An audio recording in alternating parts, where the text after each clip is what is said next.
佐藤さん、お昼ご飯できました。ありがとうございます。おめっちゃ可愛い袋。これ全部100均で揃えた。すげえ。めぐみん初です。緊張。めぐみん緊張してます。ちょっとじゃあ開けてみようかな。あ、ちゃんとこんな感じで止めれるんだね。ちゃんとできる。あ、すごい。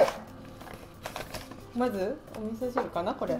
お味噌汁と、おー、いいね、お弁当感がある。すごいこれ、めっちゃ美味しそう。じゃーん。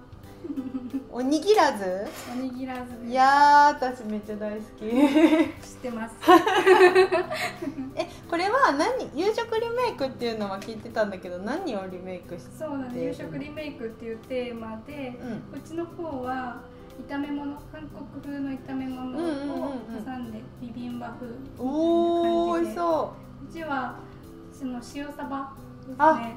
とトルコのサバサンドをイメージして、こっちの方にお野菜入ってるんですけど、玉ねぎとレモンのマリネ的なやつが入ってます。サバサンドめっちゃ大好き。いただきます。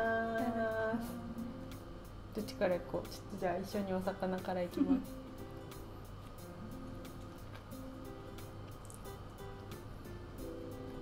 うん、全然雰囲気が違うね。普通の塩サバと。ご飯でもいけますか？いけるいける。この組み合わせはいいかもしれん。やった。なんかだけどこのレモンとかの香りでいつも食べる塩サバの雰囲気とは全然違うから、これはザ・リメイクって感じ。雰囲気が全然違ってめっちゃ美味しい。で次のもう一個のやつもいただきます。はい。あ、これもうなんか間違いない匂いがしてる。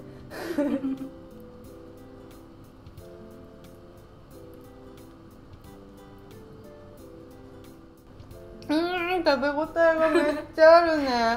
結構ボリュームある。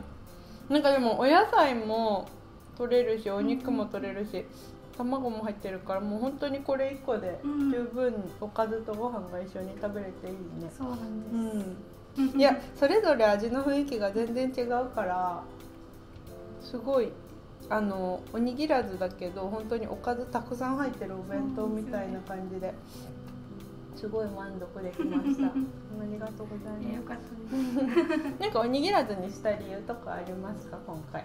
おにぎらずにしたのはやっぱ朝忙しいので、でもやっぱり可愛いものを持っていきたいっていう女の子の気持ちあると思うんですけど、おにぎらずだとそれが簡単に手に入るかなと思いまして、おにぎらずにしました。女子力高い感じだった私はちょっと両手で持ってわんぱくに食べてますけど女の子だったら本当にそれぞれの味1個ずつとかでもね十分お腹いっぱいになるかなっていうふうに思います。はい、皆さんもお家でお魚が余ったなとか炒め物が余ったなっていう時にぜひぜひめぐみんのねこのおにぎらずのレシピ思い出して作ってみてもらえたら嬉しいです。それではまた次のレシピでお会いしましょう。バイバーイ。